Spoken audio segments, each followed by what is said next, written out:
अमरावती में कार्यरत हैं।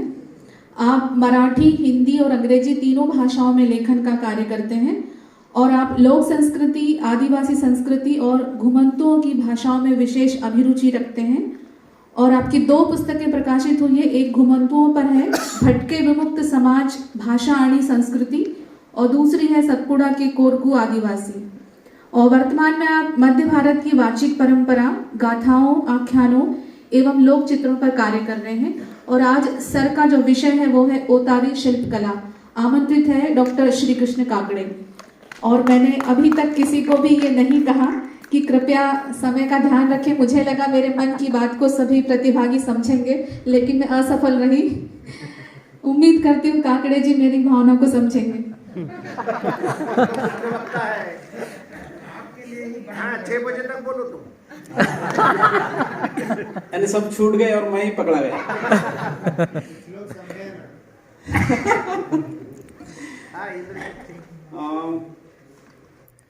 आदिवासी लोक कला एवं बोली विकास अकादमी भोपाल के निदेशक हमारे मित्र आदरणीय धर्मेंद्र जी पारे, आज के सत्र की अध्यक्षा हमारी बड़ी बहन सुश्री अर्चना जी शर्मा, साथ ही हमारी दूसरी बहन टिकमनी पटवारी जी, हमारे सामने बैठे सुवर्णा रावल मैम, बाद में उमा जी, हमारे साथ महाराष्ट्र से आए Rathod sir, Bhise sir, Kortalwar sir, बाद में उज्ज्वला जी, सुवर्णा जी, नीलिमा मैम, गुर्जर सर, सब तो पहचान के, विभा मैम, सब है, सब नाम बड़ी लंबी लिस्ट है। क्योंकि पिछले 3 जो संगोष्ठियां हुई थी वो तीनों संगोष्ठियों से ये हमारी एक टोली बन गई है। कल हमारी आदरणीय दीदी अल्पना दीदी ने कहा था कि ये टोली बन गई है और ये टोली जो है ये अब मिलजुल के काम करने लगी है। और इनकी एक विशेषता है कि अब जो कुछ विषय आज तक सबके सामने नहीं आए थे वह सब विषयों को खोजने लगे हैं लोग। जहां जहां जाते हैं सभी की तरह सभी को घुमंतु ही दिखते हैं। कहीं बस से जा रहा घुमंतु दिखा कर लिया फोटो, कहीं कोई दूसरा दिखा, यानी जैसा अपने को अपन जैसा चश्मा लगाते वैसे ही अपने को दिखता है। तो वैसा हम सभी को पूरे भारत में घुमंतु दिखने लगे हैं, मुझे ऐसा लगता है। क्योंकि ग्रुप पर जब चर्चाएं होती है, पारे सर बात करते हैं, बीच बीच में कोई और भी बात करता है, तो इससे महसूस होता है कि पिछले लगभग 2-3 महीनों से हम ये पूरा लगातार काम कर रहे हैं। हालांकि पारे सर ने हमें बहुत कम समय दिया और कम समय में बोला कि आप ये चित्र ये बना लो, आलेख बना लो, तो वो समय बहुत कम था। चलो मैं मेरी बात पे आता हूँ। आज मैं आपके सामने ओतारियों की धातु कला, हमें कल से जो बैल दिए जा रहे हैं वो उसका ज्वलंत उदाहरण है, ओतारियों की धातु कला। नेक्स्ट तो यही है मित्रों, ये ओतारी जो है ना, कल शायद सुवर्णा रावल मैम ने इसका जिक्र किया था, उनकी बातें मैं दोहराऊंगा नहीं। ये मध्य भारत का प्रमुख घुमंतु समाज समुदाय है जो महाराष्ट्र, मध्य प्रदेश, छत्तीसगढ़, तेलंगाना, आंध्र और कर्नाटक के कुछ गांवों में लगातार घुमंती करता रहता है। इनको क्षेत्रों के अनुसार अलग अलग नामों से जाना जाता है। यह जो लोग हैं ना, ये अलग अलग धातुओं की ढलाई करके वस्तुओं का निर्माण करते हैं और इनकी जो यह कला है ये दुनिया में सबसे अनूठी है। कल ही मैम जिक्र कर रही थी कि इनको धातुओं का पूरा पता होता है, कौन से मिट्टी में कौन सा धातु है और वो कहाँ से लाना है, इसका पूरा ज्ञान इनको वंश परंपरागत तरीके से होता है, जिसका कहीं भी लेखन हमें दिखाई नहीं देता। साथ ही ये ओतारी शब्द जो है ना, इसका मूल अगर देखा जाए तो ओतने यानी डालना, तो पड़ी रहती है, पड़ी, ये पड़ी से डालते हैं ऐसा, तो उसको डालना यानी ओतना, इससे ओतारी हुआ है। इनको वतनकार कहते हैं। इनको इनका जिक्र आगे आए तो निमाड़, हमारे बड़े भाई बैठे हैं यहाँ पे छोकालाल जी, वो शायद उसको दोहराएंगे कि निमाड़ में भी ये लोग घूमते हैं। साथ साथ मध्य भारत का मालवा, खानदेश, मराठवाड़ा, विदर्भ, ऐसे अनेक क्षेत्रों में घूमकर ये अपनी आजीविका चला रहे हैं। मित्रों, इन लोगों में 3 प्रमुखता से भेद है। पहला है मूर्तिकार ओतारी, दूसरे है घुंघरूकार ओतारी और तीसरे है जोड़वेकार ओतारी। और इन तीनों समुदायों में जन्म, मृत्यु तथा विवाह इनके प्रमुख जीवन संस्कार है। इनके रीति रिवाज तथा सन, उत्सव, त्योहार, पर्व जो है वो पूरी तरह हिंदुओं की तरह है। ये जो है ये सामने दिख रहा है ये इनका पूरा डेरा है। ये जो नीचे जो बने वाले जो मिट्टी के गोले दिख रहे हैं वो घुंघरुओं के साँचे हैं वो पूरे। तो ये जब अपना व्यवसाय करते हैं तो अपने डेरे के सामने भट्टी लगाते हैं। वो भट्टी में तांबा, पीतल, कांसा, चांदी जैसे धातुओं की मूर्तियां बनाते हैं, कभी पूजा पात्र बनाते हैं, घुंघरू बनाते हैं, आभूषण बनाते हैं। साथ साथ घरेलू साज सज्जा का जो कुछ भी सामान होता है वो भी वह बनाते हैं। जैसे कि पारे सर जी ने हमें वो जो बैल दिया है उसमें उसका ही एक हिस्सा है। उसके बाद जहां पानी होता है वहां ये अपना डेरा डालते हैं, क्योंकि इनके जो भट्टी है और जो कुछ भी कच्चा माल इनको लगता है उसके लिए पानी की बहुत सबसे ज्यादा जरूरत होती है, इसलिए ये पानी देकर अपना डेरा डालते हैं। गांव में डेरा डालते ही सबसे पहले इनका काम क्या होता है, तो इनकी महिलाएं तथा इनके पुरुष या और बच्चे गांव में पूरा घूमकर मोड़ लाते हैं। मोड़ यानी पुराने बर्तन, पुराने जो कुछ भी भंगार में साहित्य पड़ा होगा जिसको जो धातु का है उसको वो खोज के लाते हैं और उसके बदले में उनको कहीं कहीं मूर्तियां बना के देते हैं, कहीं वो कुछ चीजें देते हैं, नहीं तो फिर क्या करते हैं पैसे देते हैं। अब इनका जो प्रमुख पहला जो मैंने भेद बताया वो है इनका जो मूर्तिकार उतारी। अब ये जो महिला जो दिख रही है ये महाराष्ट्र और आंध्र प्रदेश के बॉर्डर पर बसी एक गांव की है।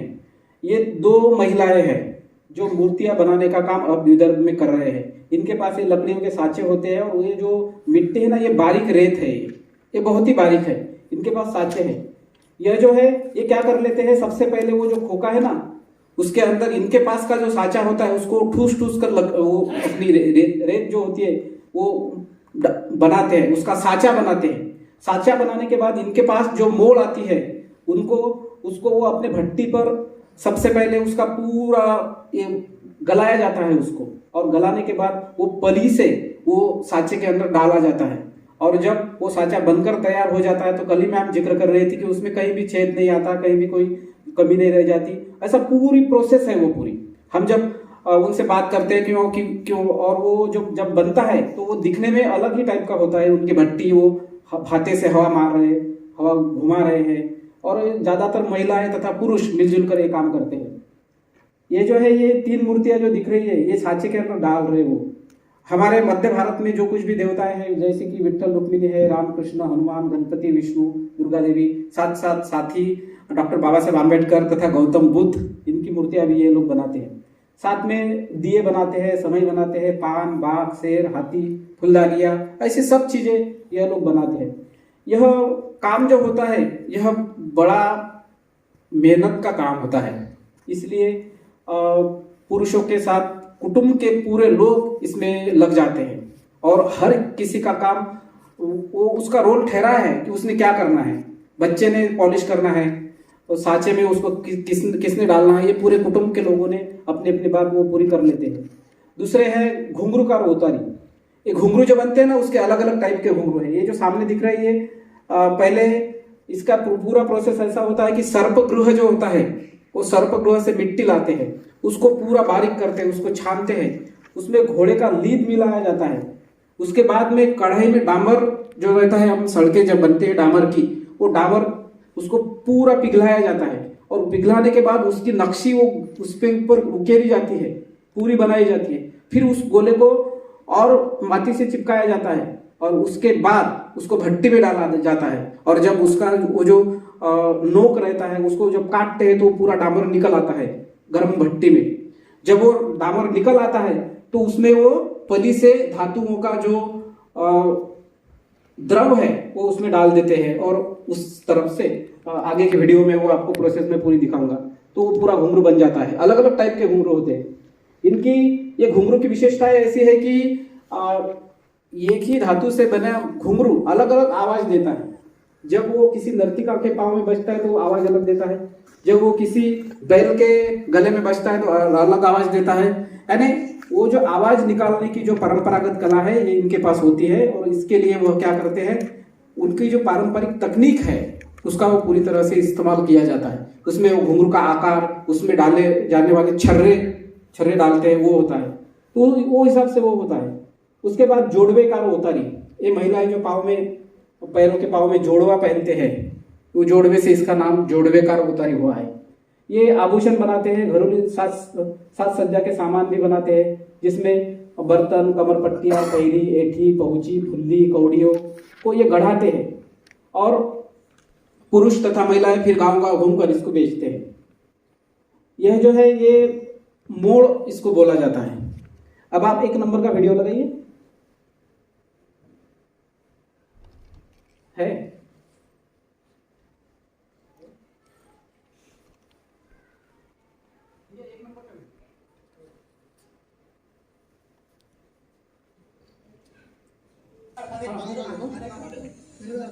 मातीचे ये जो गोले बने हैं ना, ये घुंगरू के गोले बने। माती कोणती आहे? माती वारुळ याने सर्पगृह ते काय ती तशी तयार झाल्यानंतर ती तयार झाला। आगे लीजिए थोड़ा। ये जो है भट्टी है उनकी पूरी, ये पूरा तामझाम होता है। ये डामर से वो भाई बना रही है पूरी नक्श। ये बनकर तैयार हुआ साचा है पूरा, पीछे रखा है ना वो। आगे लीजिए थोड़ा, पीछे जाइए पीछे। ये जो है ना, ये साचा होता है, उसको मुंह रखा जाता है। जब वो भट्टी में गर्म करते हैं तो वो ऐसा उल्टा रखते हैं, तो उससे वो डाबर पूरा पिघल जाता है, तो वो साचा बन जाता है। थोड़ा आगे लीजिए। ये पूरा उनका तामझाम होता है। इनके डेरे पर आप जाते हैं तो बहुत सारा सामान बिखरा पड़ा हुआ होता है, इधर उधर इधर उधर। 2 नंबर का वीडियो लगाइए।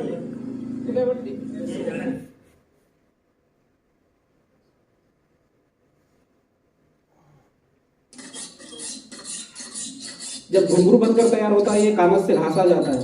ये घासना जो है, इससे भी इसका जो आवाज निकलता है, ये आवाज में इसकी भूमिका बड़ी होती है। आगे लीजिए।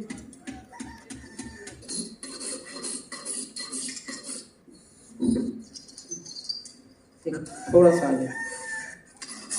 ये देखिए, ये महिलाएं ये पूरे घुंघरू बना रही है। ये डामर की नक्शी लगा रही है ये इसके ऊपर। ये बड़ा घुंघरू है, गाय भैंसों के गले में जो बांधे जाते हैं वैसे घुंघरू है।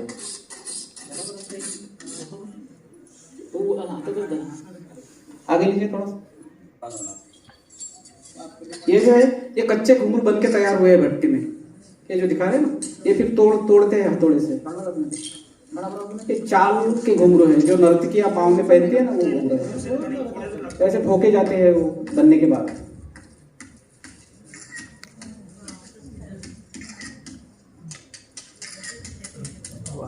पूरे 8-10 घुंघरू एक साँचे में बनके तैयार हुए हैं। वो जो पीछे की महिला है ना, वो डामर की नक्शी निकाल रही है उसके ऊपर। थोड़ा आगे लीजिए। ये भट्टी है, ये पूरे ऐसे तंबू लगा के रहते हैं। ये पूरा ऐसा ही काम चलता है उनका 12 मास। 3 नंबर का वीडियो।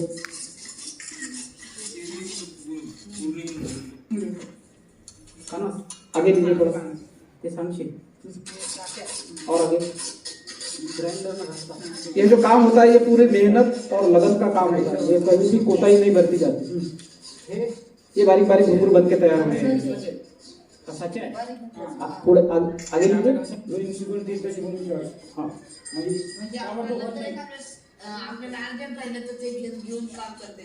हाँ, ये महिला नक्शी निकाल रही है।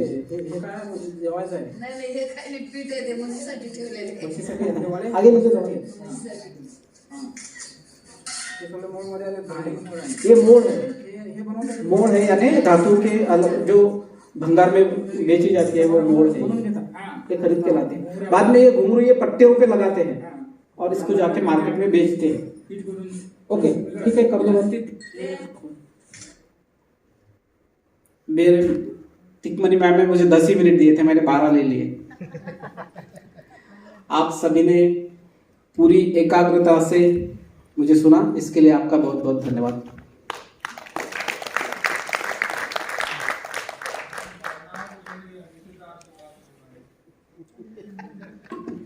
बहुत बहुत धन्यवाद सर। सर ने जो घुंघरू बनते हुए दिखाए, उसकी आवाज़ प्रत्येक श्रोता तक जा रही थी, मुझे ऐसा लग रहा है। बहुत बहुत धन्यवाद ओतारी की शिल्प कला से परिचित कराने हेतु। अब आज के सत्र की अध्यक्ष सुश्री अर्चना शर्मा को आमंत्रित करूं, उसके पहले उनका परिचय दूंगी।